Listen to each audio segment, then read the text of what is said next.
Okay, thank you, Kristen, for that introduction to the field of online learning and also some of the theoretical underpinnings. Now I'm going to talk about some of the influential controversies that have happened in the field, some improvement trends, and then also some areas of focus in the field. The whole field of online learning itself is a very controversial thing. There are so many controversial issues, as there probably are in any field. It would be hard to delineate all of those, but I chose three particular controversies that I thought were really interesting. One is disruptive technology, another is the for-profit model and issues revolving around that, and then also another controversy is the low completion rates among online students and the reasons for those things. There are really three axiomatic refrains in the field of higher education concerning online education. The first of which that Baudoin points out is that there's an entrenched movement in the field that will likely produce little impactful fruit. And this is a fairly pessimistic viewpoint on one end of the spectrum. On the other end of the spectrum is a fairly positive perspective that emphasizes the benefits of the more flexible nature of online courses and the amount of access that students will have. And then somewhere in between those two viewpoints is the viewpoint that online education has become an acceptable form of higher education, but is yet to prove its salt as a viable means of producing qualified graduates. And so you can see these three kind of axiomatic viewpoints playing out in the different controversies that exist in the field. As mentioned before, disruptive innovation is something that affects business, and it's also trickled down into higher education. According to Clayton Christensen and Matthew Eyring, or Henry Eyring, disruptive innovation in terms of higher education really threatens to overtip the apple cart as far as the traditional academe is concerned. The reason that these are so threatening is because it can be very difficult for traditional faculty to become familiar with all the technological variables that are associated with online learning, especially for those faculty who might not be as technologically savvy. As we all know, online learning offers a variety of mediums that aren't afforded in the traditional classroom, i.e. Asynchronous communication, allowing students to access lecture before actually coming to class, then using the class instead of as a teacher-centric kind of lecture. It becomes more of a student-centric Q&A, as it were, that allows the instructor and the students to really focus in on problem-solving group work in order to really maximize learning.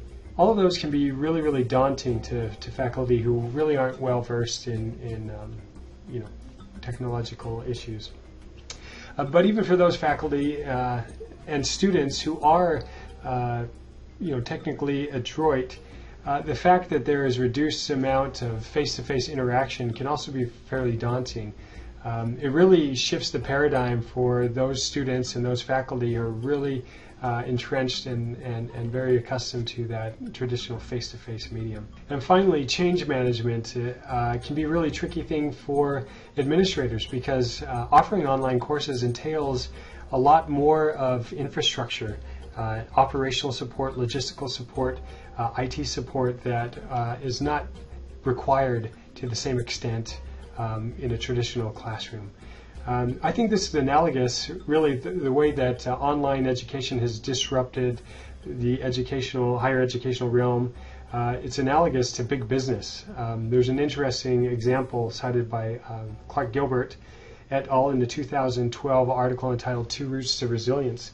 And they talked about the responses that Borders and Barnes & Noble both had to Amazon and the Amazon device, the Kindle, where Borders' response was really to maintain the traditional aspect of its company, and in order to do that, they closed stores, they reduced costs, they restructured, to the point where they weren't able to even compete anymore. On the flip side, Barnes & Noble had the really, really innovative response to this disruptive technology or this disruptive innovation, and that was to maintain the traditional arm of the company that people loved, the in-store bookstore experience. But at the same time, while leaning on that traditional arm of the company, they developed this second route, or the second arm of the company, that was an online medium that new customers were really attracted to. And in addition, they created their own device, the Nook, which for many years was a very popular device. But it allowed Barnes & Noble to stay viable as a company, whereas Borders has entirely closed up shop. And so in an analogous way, I think online education is upon us, and our responses can be to maintain the status quo, or to really to develop effective ways of incorporating online learning, and really striving to use the most effective strategies for both implementing online learning, but also teaching and learning considerations as it pertains to online learning. Let's talk about the trouble with for-profits. For-profits kind of represent the veritable black eye of online education that many people point to and say, this is the exemplar of what's wrong with online education. And the reasons are that the tuition is very high for most for-profit online universities, and the student debt is very, very high as well. In a 2014 article, Snyder reported that average tuition fees were about $15,000 a year, and that students' debts averaged about $40,000 at the end of the learning experience.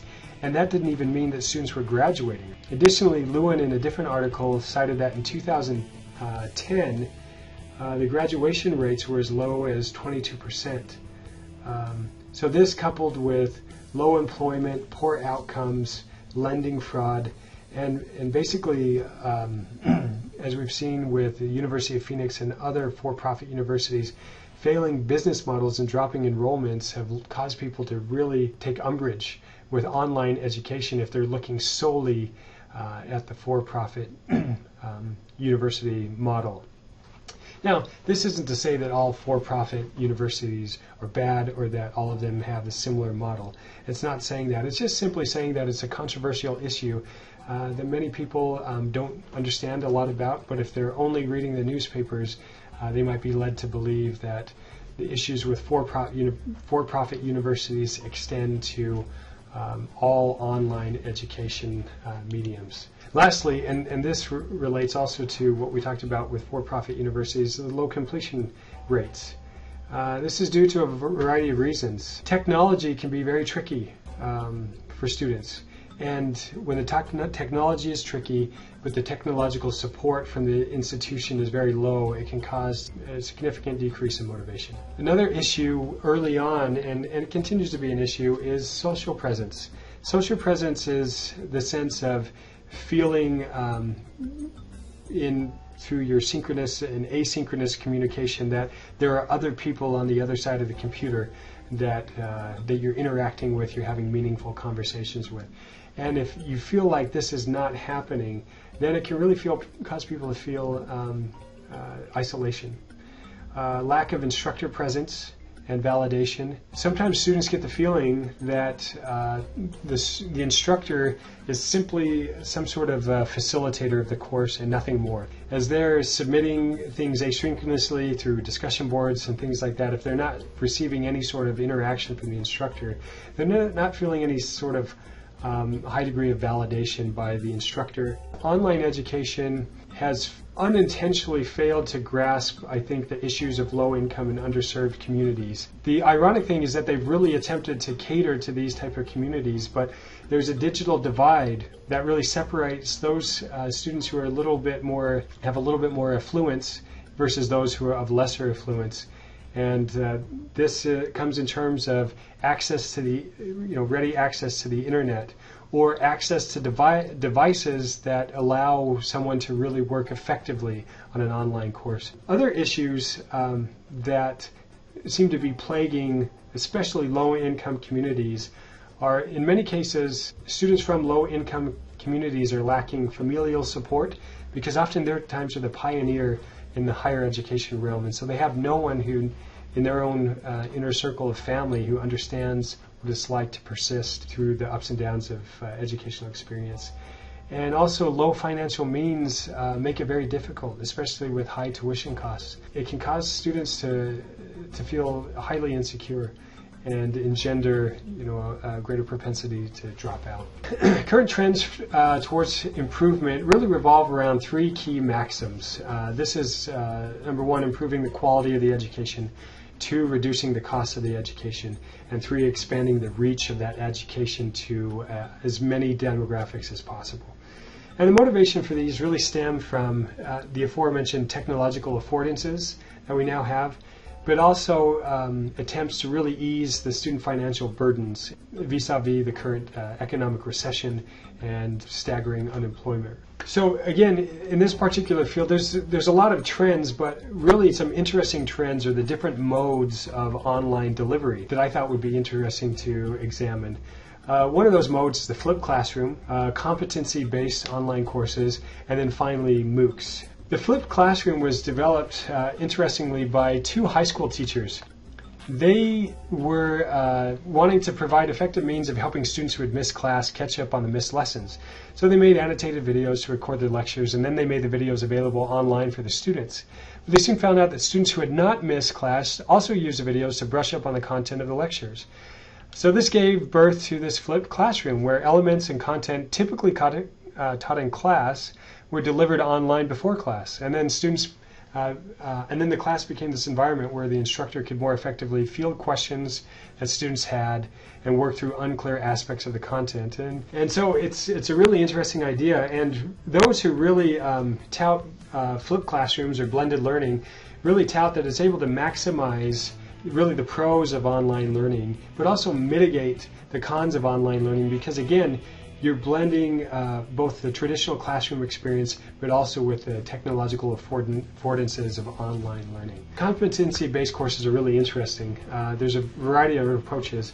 One approach is a high-stakes test-out option, where students who have learned a particular skill or maybe have advanced knowledge in a particular class can just take a test, and then if they pass the test, then they receive instant credit for the knowledge that they have.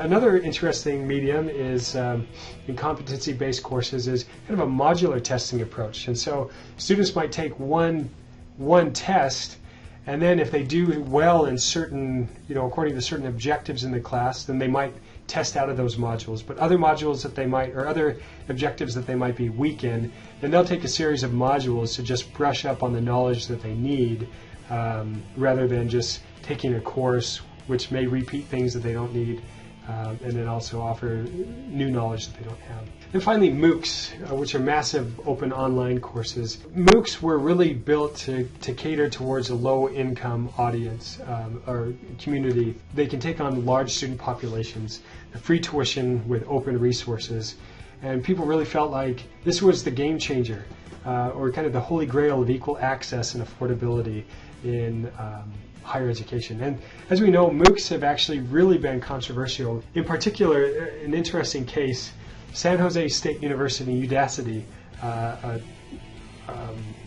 company, came together to create this MOOC with the idea in mind that they would be able to really help these underserved low-income communities. But by all accounts, as you can read here, the San Jose experiment was a bust. Completion rates and grades were worse than for those who took traditional campus-style classes. And the students who did best weren't the underserved students San Jose most wanted to reach. Really, the students who did best were students who were most able to do well in these classes because they had better access to the internet. They were highly motivated students, and many of them were students in regular traditional classes rather than people who had no experience previously in higher education. So the key issues in MOOCs and also online course failures, especially among underserved and low-income communities, were access issues that we talked about before. The other issue was that people didn't realize is low-income communities are actually less likely to take college courses, even if the college courses are free, or even if there is federal aid. Another thing, though, that really hampers that is the fact that federal aid restrictions are such that if you're taking part-time school, part-time classes, you don't qualify for things such as Pell Grants, and sometimes you don't qualify for different loans. Another issue is lack of structured support. So historically, any student, but in particular low-income communities or underserved communities, have really felt that lack of structured support, both from kind of technology support, familial support. When those things were lacking, it becomes really easy for them to disengage. And really the issue with many MOOCs is that when time, interest, and maybe even just kind of the necessities of life are compromised, then so are people's abilities to really effectively engage in a MOOC. Some recommendations for improvement. Guan and Stanford recommend financial aid revisions that allow for more flexibility with students who would attempt to go to school online part-time. And more structure and support is really needed at the community college level and also at the big university level for online students. They're finding that there is typically a lot of student and faculty resources available for traditional classes, but in most cases the same level of support is not offered for online students or online faculty. Another thing that Jaggers recommends is more self-regulated learning skill instruction to really help students be persistent, again, through kind of the ups and downs that are inherent in any educational medium, but most especially in online educational medium. And finally, lower tuition rates for online students who are of lower incomes. And finally, lower tuition for online students, despite the fact that online classes tout being a more affordable resource for learning. Tuition is still expensive for people who are of low incomes, but also the textbooks are very, very expensive as well.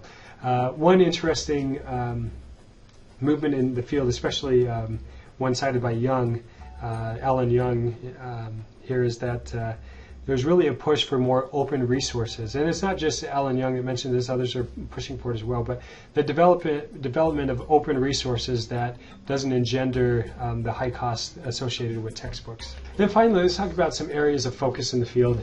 A big area of focus is curriculum development.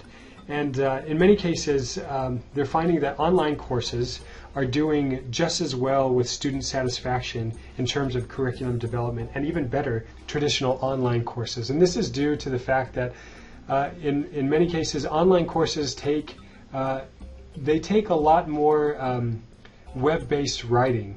And that isn't necessarily a skill that the faculty have, but you have a faculty that works as a primary content developer, working in conjunction with a curriculum developer, you really have a nice course set up that really is able to capitalize on the knowledge that the faculty member has, but also the knowledge of curricular development and curricular instruction or instructional development that designer might possess. Another interesting area of focus is socialized learning. You'll see this in a lot, not just in higher education, but you also see this in gamification with learning communities in World of Warcraft and other online games. So socialized learning really promotes this sense of cohort-based learning that really promotes a sense of community and self-efficacy really effectively.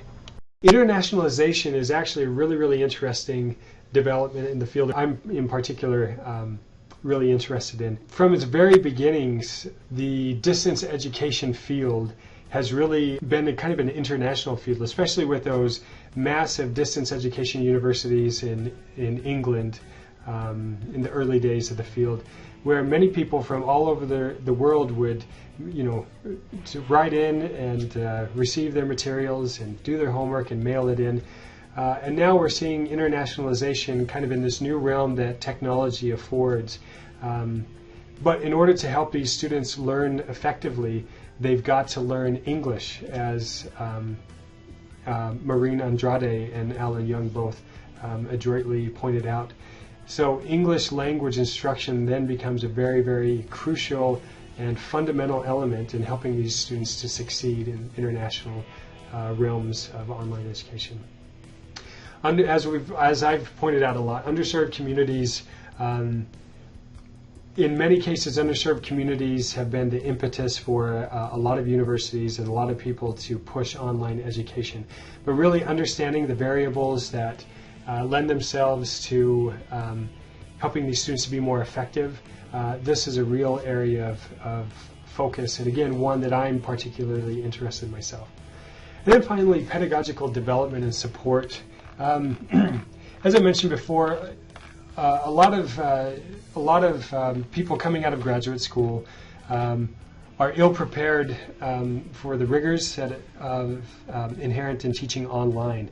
And so for many of them, the teeth-cutting process happens in kind of a out of the frying pan and into the fire process. And so many of these online instructors are really learning how to fly the airplane that is being an effective online instructor as they're building the airplane itself. And so a lot of universities offer faculty support at varying degrees. Some are very, very good at doing this and really helping faculty to be trained and to feel supported, and others leave a considerable amount wanting.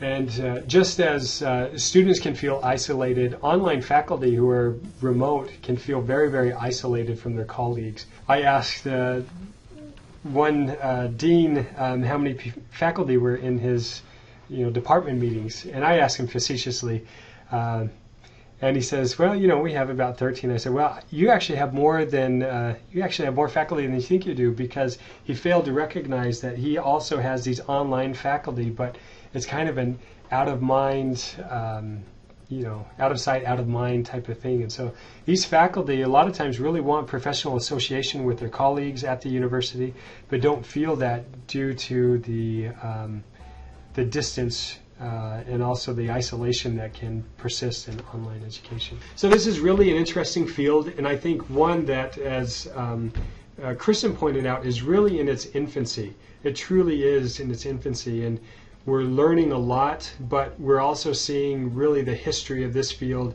unfold in rapid ways. And so it's really an exciting time to be a part of this online educational experience.